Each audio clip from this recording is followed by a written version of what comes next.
Dí gaibh fáistí, Tá mé ar éis, Tá mé cheacé tartháil mar inniu, Tá mé dul amach aistear fada, blianta fada, An Odaisé. Feach, faoi Homer, faoi Uiliséas an seo, agus ag géirí fille ó bhaile ó Traí na blianta fada ó hin. Ba mé sé réad an aistear, mar rud tartháil orm, sibh sé ré freisin, come on, tá go gílóm. Clásicí be go bídeacha an Odaisé le Homer. Céad ailse ag edición Romera, a choirú Jesus Cortés Zarzosa, Alín Alex Herrerias Silva, aistrathe is fáilsethe as Gaeilge ag leabhar brach. An Odaisé le Homer.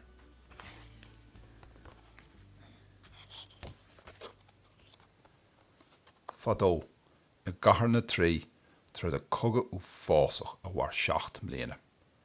Nuair bhíonn cogadh thart, d'imigh na gaiscí lo ina go bád. Ar bhád amháin bhí Uiliséas, rí í hacha agus a chairde. Ní raibh an muintear feicithe ag aon duine acu le 7 mbliana agus bhí Jeffar a bhaile orthú. Tháinig ocras orthú agus chuir siad a mád i dtír.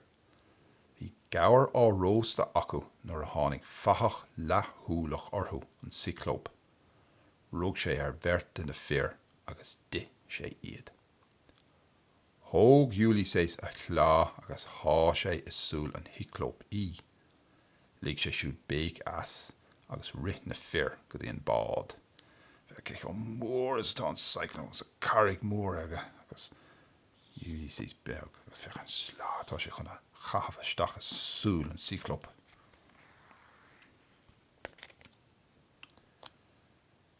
Deireadh storum mór ar an farraige agus séad ag an bád i dtír ar Oileán an bhain-dia Circe.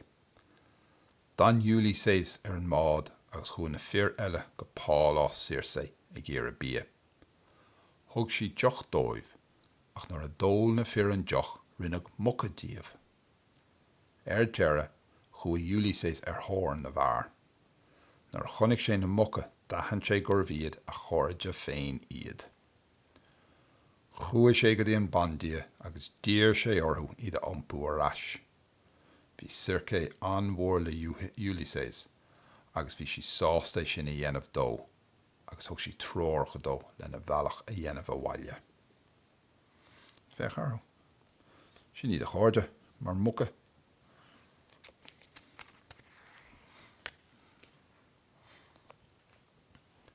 Chuir siad chun farraige ach deireadh an gála a rís. Bhí an aimseach ó Donach go cheol Uiliséas go himeal an domhan ar cúnamh ar an bhfear feasa Tiresias chun an airige a chiúnú. Tháinig faitiús ar na fear nuair a tháinig Tiresias chocu. Tá Poseidon, díana amara in bhrenaig mar gur chéach sibh a bhac an ciclóp ar sa Tiresias, agus ní líigh sé a bhaile sibh. Cad í enimid ar sa Uiliséas. Tróróig an Ghréig sibh, a caithigh sibh Jeffar a dhéanamh. Tá droch í na tucha go í hacha. Ceapan siad go bhfuil tú marmh agus is míl ó de riocht agus de bhean Penelope a gcuid wet. Uiliséas a mothair long mór agus na tomta olmhór feach sin Poseidon sin feachar aig Poseidon mar hon ag géirí an bád a scris.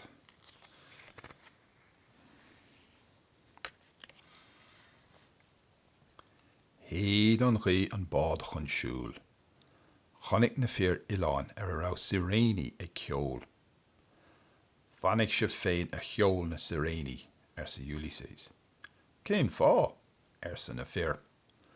Má thugam ag clúst an cheol bhealfar ar an garraigh muid agus brisfar an bád. Ach ba bhíonn le Uiliséas an ceol tríocht a chluistáil agus dáirdigh sé dóibh é a cheangal don chrán seoil. Curgaí céir I bhur glúsa ar sé lo agus stúraigh í an bád amach ón Oileán. Gaeilge a Uiliséas a chan na siréní go máltach. Gaeilge, fecharú. Ag siad sin roinntí bheith etchilt, cíneal ar na carrigrocha agus iad a bhá leisteach lena cheol áling.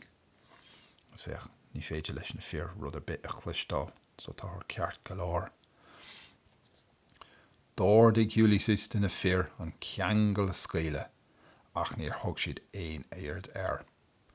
Chonigh siad orthu ag seoladh na farraige.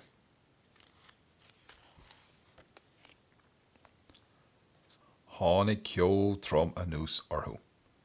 Tá muid a riocht na naireachtaí sciulle agus chairdeas sa Uiliséas. Sé chligean a bhí sciulle agus chur a chairdeas guairnáin san airige a bhí ag slugad gach rud in hímpel. Caithimid seoladh idir an dá aracht sa Uiliséas.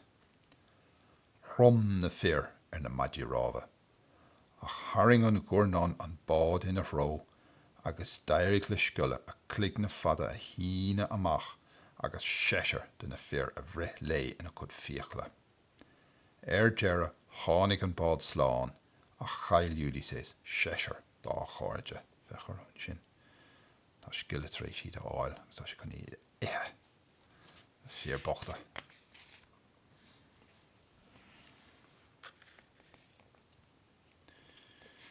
Bhí tuirse na fear agus chuir siad an bád I dír Oileán Héileas chun na scí a ligean. Ná bacagaí leis na ba sa Uiliséas. Is le Héileas, díana na gréine iad agus ní mílín farraige a chur air. Cheall na fear nach ngáhadis in naca leis na ba, a tháinig ochras orthu agus di siad iad. Nuair chonig Uiliséas é sin, tháinig faitias air. Táimid a driblóid mhór sé. Curmis chun farraige go beo. Dír Héileas héas, rí na néithe, pínos a ghearra orthu. Chur séas sturm mhór chucu agus bá sé an bád. Níor tháinig sláán ach Uiliséas féin agus an ghraim in glár aimimid an bharraige. Fechir. Is long mór scrist agus písaí ag dúrcha. An sin agus fechar. Dí an sin agus ag séide anas go scris for an long.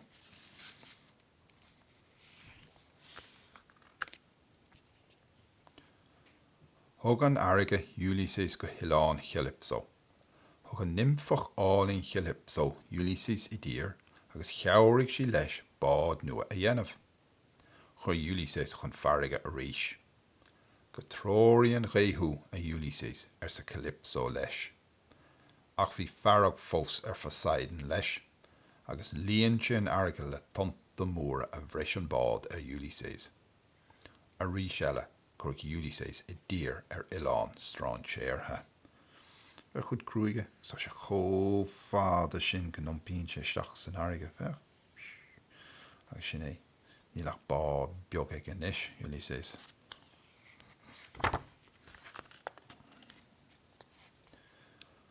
Ach bhí an tá Uiliséas an nuair seo. Cur go dír é in Oileán fesia. Mar néalaigh iontacha a bhís na fechaí.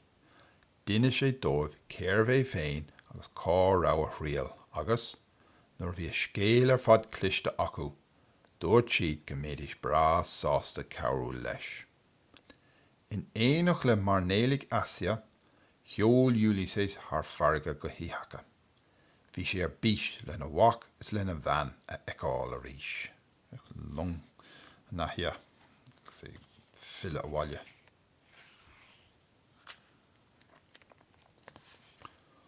Thug na mar néalaigh Uiliséas I dír in ítheacha sa dorchatas. Nuair chonig sé a bhac Telemachus, níor aithan an buachal bocht a athair. Mé féin atá ann, d'athair sé. Tá tacha ais ón Traí. Buachal bra láidir abba Telemachus. Bhí riméid a athair a eicáil. Fóg sé go sásta, agus duine sé dó grabh drochaína tacha go ítheacha, agus grabh siad ag iar an riocht agus a bháthair a thógáil. Is cosú le plúis ghadathe an pálás an isis sé. Caffar iad a ruaige sa Uiliséas. Fechar, tír treis búla le chéile ríis.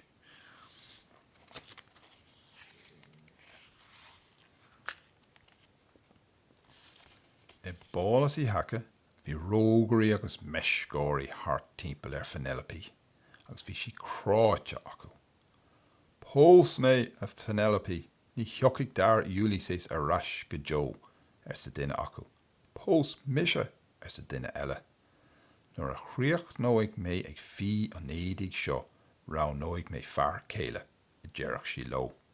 Fechar ag sí gobar an rud seo, ag fí. Bhí na fear ag fannacht dorthaí. Ach an méide díoch Penelope sa lá, scéalach sí san ihe. Be é sin an clas sa bhí acu le mhíle chur orthú go deochach Uiliséas rais chocaí. Nead bhain siad fill an sin fechar an bád, amach an inneog.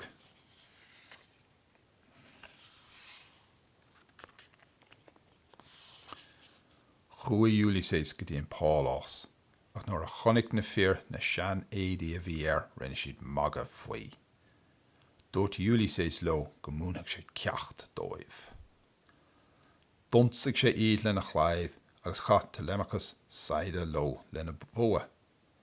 Nuair bhí na rógarí agus na meiscóirí ruaiche acu, fóg Penelope a fear céile go sásta agus bhí siochan a ríis in itheacha, agus bhair siad go sonna sásta in dhíos sin.